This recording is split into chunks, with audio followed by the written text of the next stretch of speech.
The millionaire promised to marry anyone who could play Chopin until a waitress took the piano seat. Hello, everyone. Before we begin today's story, I have a small favor to ask. Please hit subscribe and turn on the notification bell so you never miss our channel's new videos. It is quick, free, and the best way to support us in bringing you more dramatic stories. Your support truly means the world to us. Where are you watching from? Drop your city or country in the comments below.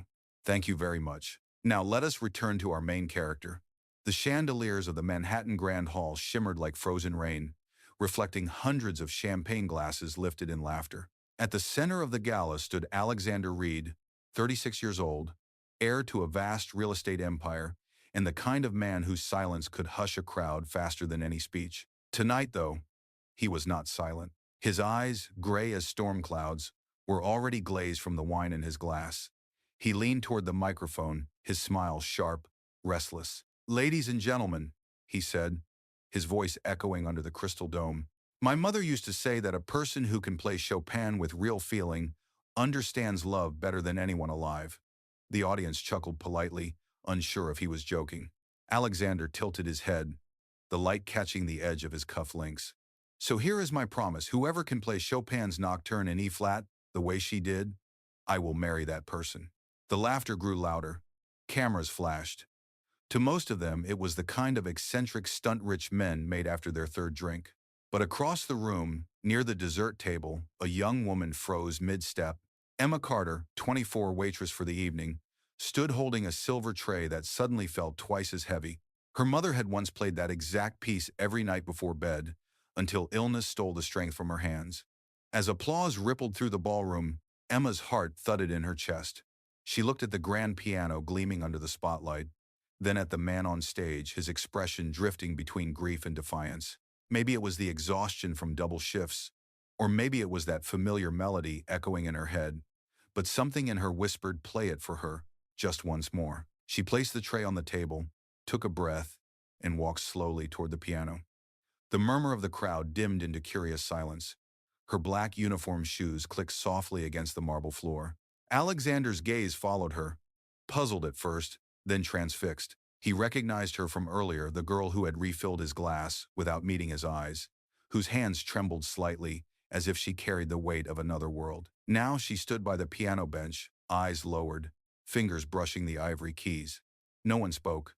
Even the servers stopped moving. Then, gently, the first notes of Chopin's Nocturne floated through the air, pure, trembling, alive. The melody filled the hall like breath returning to a room long sealed. Alexander's glass slipped from his hand and shattered at his feet. He did not move. Every chord seemed to peel away a layer of the armor he had built since his mother's death. The memories he had buried beneath money and marble came rushing back, the scent of rose perfume, the sound of a piano from the next room, the warmth of a hand that once tousled his hair. Emma did not notice his stare. Her eyes were closed, her expression calm, lost in the song. When the final note faded, she lifted her hands slowly, the silence stretching into something electric. Then, realizing what she had done, she gasped and stood mortified. "I am so sorry," she whispered, backing away from the piano. "I did not mean..." But Alexander's voice cut through the stillness, low and unsteady. "What did you say your name was?" "Emma," she managed. "Emma Carter." And long bowed. "Billy Untemten." "Why?" the raid protested with a self. He took a single step forward, the corner of his mouth barely moving. "Miss Carter, you just played my mother's song." Cameras clicked again.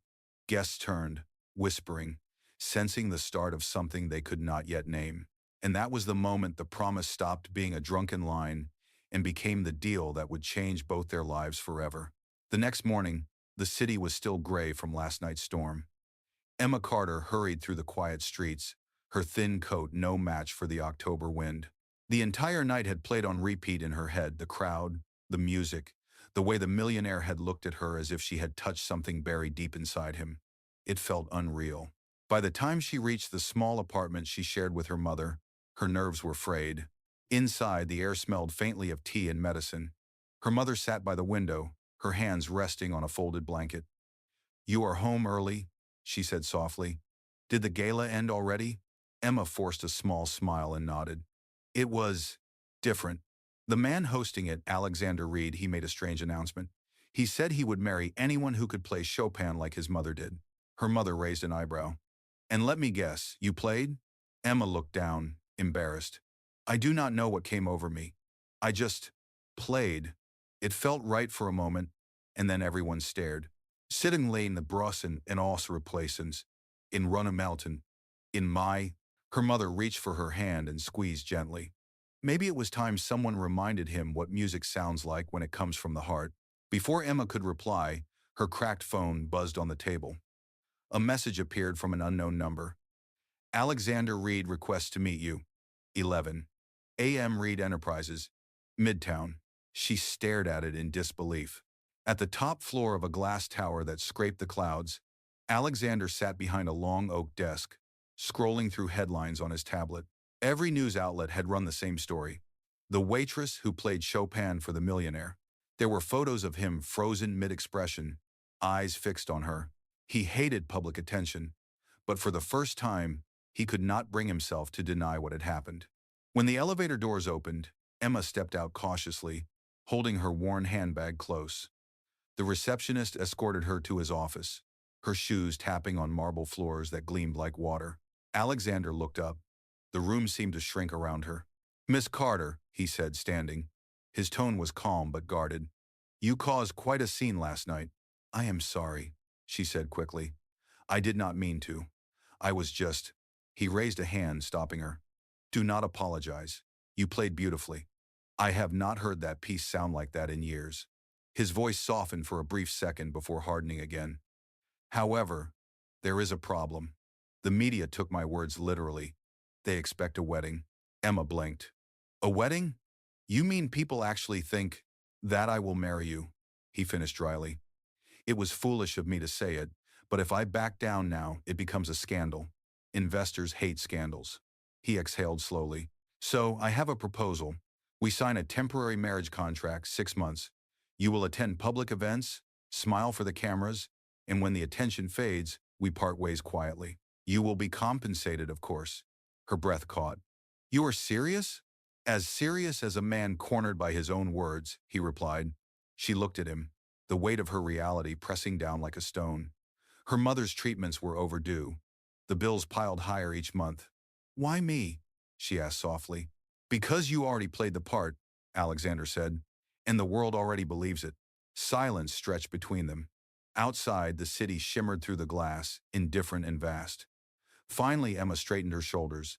If this is really just business, she said, then I want it in writing, and I want enough to cover my mother's surgery. For the first time, a flicker of surprise crossed his face. Then he nodded once. You will have both. He opened a drawer and placed a thick folder on the table. Inside were typed clauses, rules, conditions, signatures waiting. She skimmed through them, her hands trembling slightly. No real affection, one line read. Maintain the image of a devoted couple in public. Absolute confidentiality. Emma's eyes lingered on the final clause. Any breach of trust nullifies the agreement. She looked up. 6 months, she said firmly. And when it ends, I walk away. Alexander's gaze held hers for a long moment before he extended his hand. 6 months. Their handshake was brief, cold, and strangely final. But as their palms met, both of them felt something neither would admit, a flicker, small and uninvited, that did not belong in a contract at all. 3 days later, the papers were signed. The story had spread everywhere. The millionaire marries the waitress who played Chopin.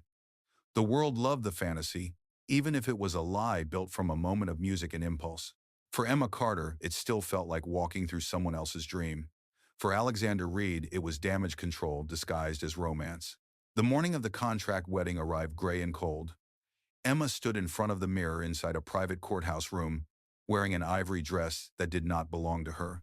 A stylist had pinned her hair and painted her face, but her reflection still looked like the same girl who worked late shifts for tips.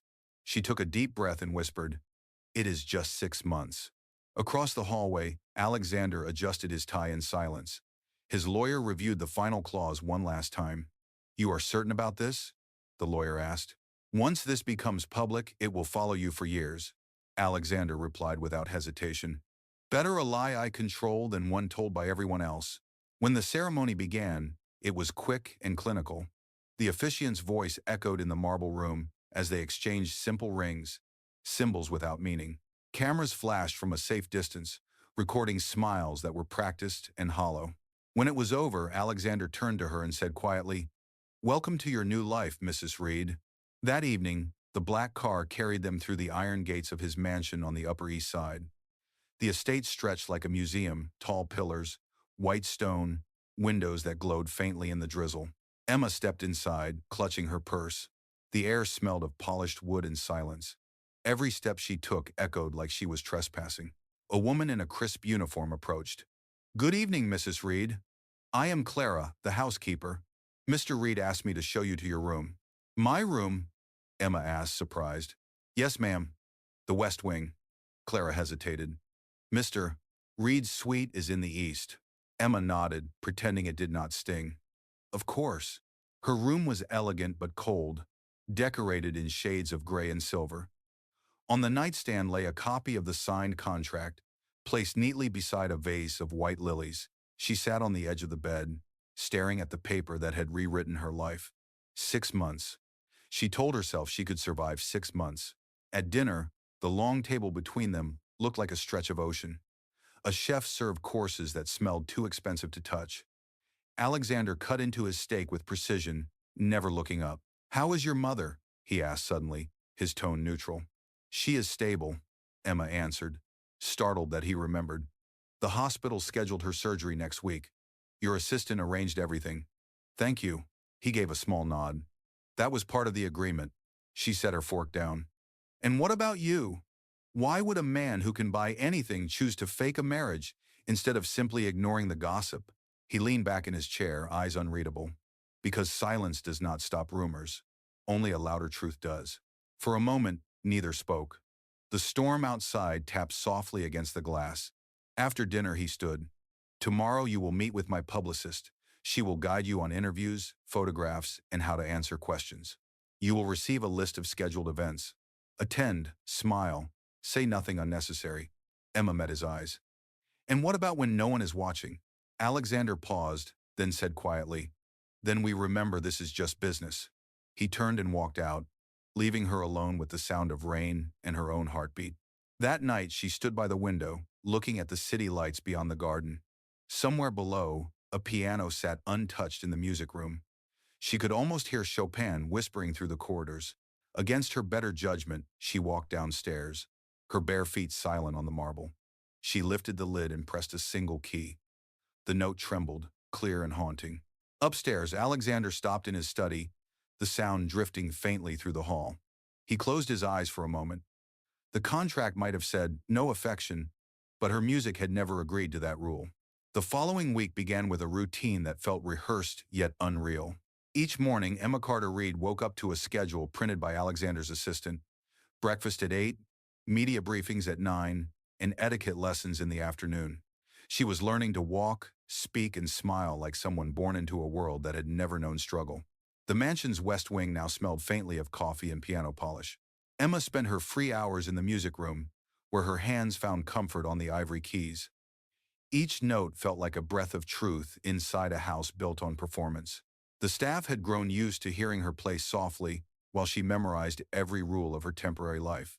On the third morning, Alexander appeared in the doorway. He had just returned from a meeting, his tie loosened, his eyes carrying the exhaustion of too many people and too little honesty. He stood silently for a moment, listening as she finished the last few bars of Chopin's waltz in C-sharp minor. "You should not practice that much," he said finally. "You will spoil the mystery." Emma turned, startled. "It is the only part of this life that feels real." His mouth twitched slightly, almost a smile. "That may be the problem." Later that afternoon, they sat together in the office for their first publicist meeting. The woman, sharp and cheerful, slid folders across the desk. "The press is obsessed," she said. "You two are the story of the season. We need public appearances, charity events, interviews, a magazine feature. People love romance, especially impossible ones." Alexander's jaw tightened. "Keep it controlled. Nothing invasive." The publicist nodded quickly. "Understood. Tomorrow's schedule includes the Philharmonic Gala. Reporters will be everywhere. Just hold her hand, mister. Read, and smile like you mean it. That night, Emma stood before a mirror again, but this time the reflection surprised her. The pale gown, the elegant hair, the soft diamond at her throat, none of it belonged to the waitress she had been. For a moment, she saw what the cameras would see. The perfect millionaire's wife. At the gala, flashes erupted as soon as they entered. Alexander's hand rested at her back, steady and practiced. They moved through the crowd like dancers following steps neither had chosen. Smile, he murmured. They notice everything. She did. She laughed when spoken to, posed when asked, and answered each question the way the publicist had taught her. But when the orchestra began playing, the night took an unexpected turn. The conductor introduced a special performance, a tribute to the late pianist Eleanor Reed, Alexander's mother. Emma froze, recognizing the title, Nocturne in E-flat major, the same piece she had played that night at the gala. She felt Alexander's body stiffen beside her. His eyes, usually guarded, flickered with something fragile. When the song ended, he exhaled slowly and leaned toward her. I have not heard her name spoken in public since the funeral, he said quietly. Emma hesitated before answering. Maybe she would have liked this. You honoring her through the same music. It is not a grade. He turned to her, studying her face under the soft lights. You sound like you believe I deserve that kind of peace. I think everyone does, she said simply. For the first time, his expression softened completely. The mask slipped, revealing a man who had spent years hiding behind power because it was easier than grief. The orchestra shifted to another song, and his hand lingered around her waist a heartbeat longer than necessary. The photographers caught it instantly. The next morning, tabloids ran headlines. Alexander Reed finally smiles again, thanks to his new wife. In the mansion, over breakfast, Emma saw the newspaper lying open on the table. She laughed under her breath. So now we are officially convincing. Alexander looked up from his coffee. Convincing is what we agreed on. But the way he said it was softer, less certain, as if some part of him was no longer sure where the act ended and where something real might be beginning. Outside, the first snow of the season began to fall. Emma turned toward the window. The world beyond the glass, blurred and white. Inside, the sound of Chopin lingered like a secret between them, something unspoken, waiting for its next note. By the end of December, the story of Alexander and Emma Reed had become a headline that would not fade. They appeared on magazine covers, at fundraisers, and in every whispered conversation about modern fairy tales. To the world, they were perfect. To themselves, they were a carefully constructed illusion, one signed and sealed by ink. Emma had learned to survive the endless lights and questions. She had even grown used to Alexander's steady calm beside her. But beneath the public smiles, she could feel a quiet distance, an invisible line drawn by the contract neither of them dared to cross. The morning after the Philharmonic Gala, Alexander called her into his study. The large windows framed the winter sky, silver and pale. He stood near the piano she had once played, his hands resting on the lid. We have another event tomorrow, he said. It is a board meeting for the foundation. You will be seated next to me. The directors want to see the influence you have had on me. Emma folded her hands, confused. Influence? He glanced up, a faint smirk at the corner of his mouth. They think marriage has made me softer. You will help me prove them right. The next day, the conference hall gleamed with glass and chrome. Journalists waited outside, while members of the Reed Foundation sat around a long oval table. Alexander introduced Emma with formal grace, calling her my wife and partner in the arts division. She smiled politely, her palms damp, heart pounding.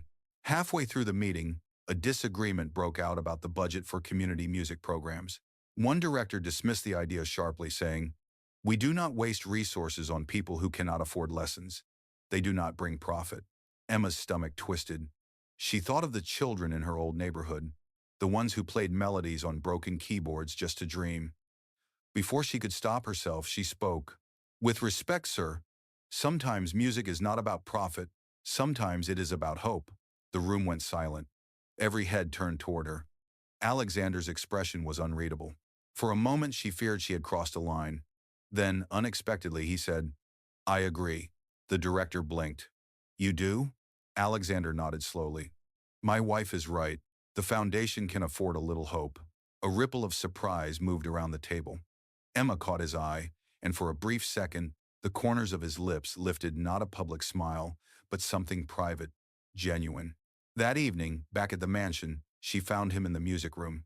He was sitting at the piano, his fingers hovering above the keys but not pressing them. "You played that meeting like a sonata," he said softly. Calm, bold, unexpected. "I only said what I believed," she replied. "And you reminded me why I started that foundation," he murmured. "It was supposed to be for her, for my mother." She stepped closer. "Then make it hers again." He looked up at her, and the air between them shifted. There was no audience, no cameras, just two people caught between a lie and something that felt truer than either wanted to admit. "Emma," he said quietly, "you make this house sound like it is alive again." She smiled faintly. "That is because you finally stopped pretending it is just a house." The clock chimed softly in the hall, breaking the moment. He stood and adjusted his jacket. "The press will be waiting tomorrow. You should rest. Is there be Shelton any while?" When he left, she sat at the piano, her reflection glowing in the polished black surface. She placed her hands on the keys and began to play the same nocturne that had started it all. Upstairs, Alexander paused outside the doorway, listening. The melody rose and fell through the hall like a confession he had not yet learned to make. Outside, snow began to fall heavier, blanketing the world in white. Inside, the woman who was never supposed to matter was becoming the only thing that did. Winter deepened, and with it, the quiet rhythm of their strange arrangement. The world still believed in the fantasy of Alexander and Emma Reed, the millionaire and the waitress who had become his wife. Yet behind the closed doors of the mansion, the air had softened. There were fewer rules spoken aloud, more moments that seemed to slip through the lines of the contract. On New Year's Eve, the city outside shimmered with lights. Emma stood on the balcony, the cold air brushing her face as fireworks burst in the distance. She pulled her coat tighter and glanced back through the glass doors. Alexander was still at his desk, surrounded by papers, pretending not to notice her watching him. He had been working for hours, the same as every night. Finally, she stepped inside and said gently, "It is midnight. Even businessmen are allowed to take a break." He looked up, his eyes tired but amused. "I did not think you cared about fireworks." "I do not," she admitted. "But sometimes it is good to look at something that does not need to make sense." He set the papers aside and followed her to the balcony. The cold bit at their skin, and for a moment they simply watched the colors streak across the sky. Then, almost without thinking, Alexander spoke. "My mother used to play Chopin every New Year's Eve." She said the notes sounded like forgiveness.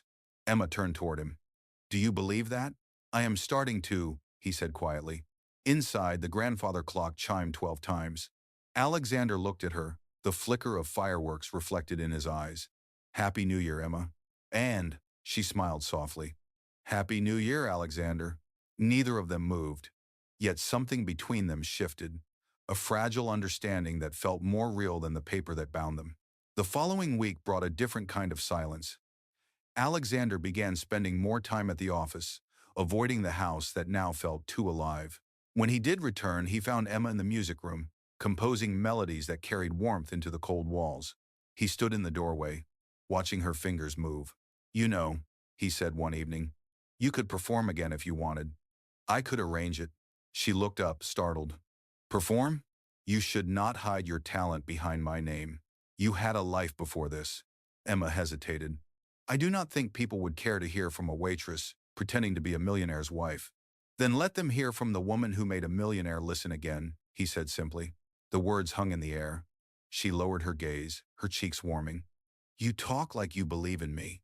"I do," he replied, softer now. "Maybe more than I should."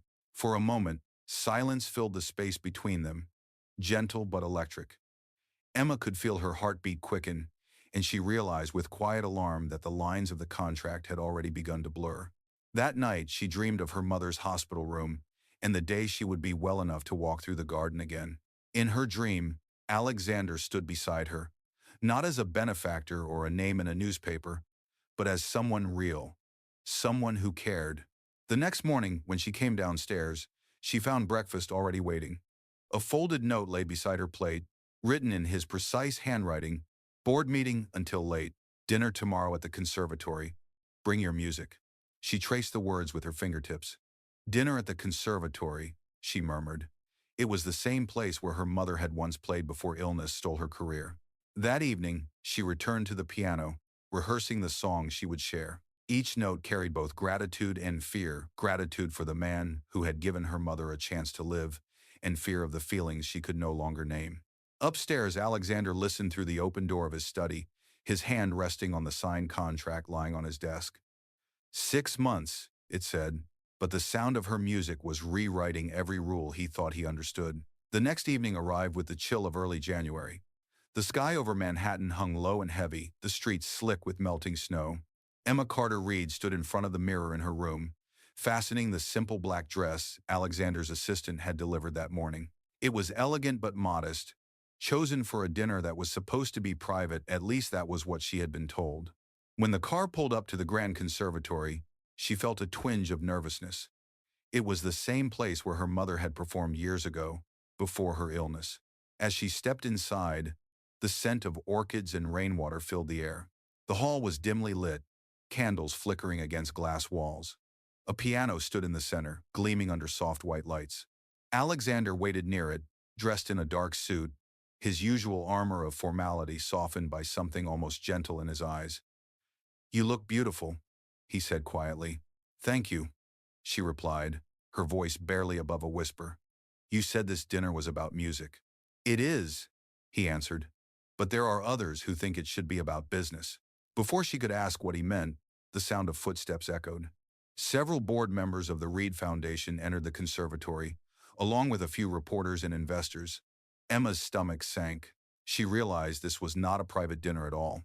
One of the directors, a woman in her 50s named Margaret Vale, smiled thinly as she approached Alexander. "A lovely idea, Mr. Reed," she said, "though I must admit, this setting feels rather, sentimental." Her gaze shifted toward Emma. "And, I suppose we have your wife to thank for that."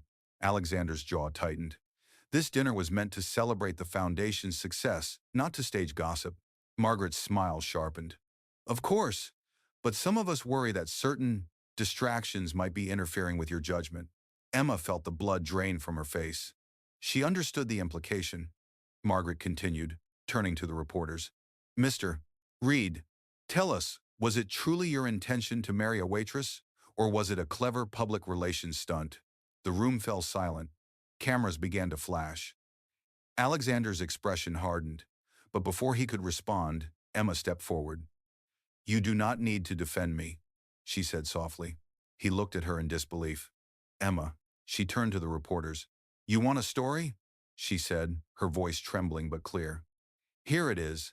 I played a song one night because it reminded me of my mother. I never expected it to bring me here. I did not marry a millionaire for his money or his name. I signed a contract to save my mother's life. And maybe that makes me foolish, but it also makes me honest." There was a view noted in backdust. The cameras clicked wildly. Alexander moved closer, his voice low but firm. "This meeting is over." Margaret frowned. "You cannot just walk away, Alexander. The board has questions about your leadership." He turned to her, his eyes cold now. "Then ask them in the morning. Tonight is not about business." He reached for Emma's hand and led her out of the conservatory, ignoring the shouting reporters behind them. Outside, snow drifted down again, melting against the warm glow of the streetlights. Emma stopped at the steps, breathing hard. "You should not have done that," she said. "They will turn this into another scandal." "I do not care," he said quietly. "Let them talk. I made the mistake of hiding behind appearances once. I will not do it again." She looked up at him, her eyes reflecting the falling snow. "Why are you doing this, Alexander?" He hesitated, the answer trembling on his lips. "Because for the first time in years, I am not pretending." For a long moment neither spoke. The world around them seemed to fade, the snow whispering against the city's quiet hum. Then he reached out and brushed a strand of hair from her face, his touch hesitant but real. Somewhere inside the conservatory, a piano note echoed faintly, a sound that carried through the cold air like a promise neither of them had planned to make. The following morning, the world woke to headlines that burned across every screen. The waitress wife stands up to the board. Alexander Reed walks out mid-meeting. Every news outlet replayed the footage of Emma Carter Reed standing beside her husband, her voice steady and defiant. Some called her brave, others called her reckless, but no one ignored her. Inside the Reed mansion, Silence hung like fog. Emma sat at the breakfast table, untouched tea cooling in front of her. Across from her, Alexander read the morning paper without saying a word. The tension was sharp enough to feel. Finally, she spoke. You should not have walked out. It will only make things worse for you. It now see was. He lowered the paper. For me? Emma, they were humiliating you. I could not just stand there. She looked down. That is exactly what you promised you would do. Keep appearances, stay calm. Treat this like business. Sev. Alexander's voice softened. Maybe I stopped caring about the business part. Before she could answer, his phone buzzed. He glanced at it, and his expression darkened.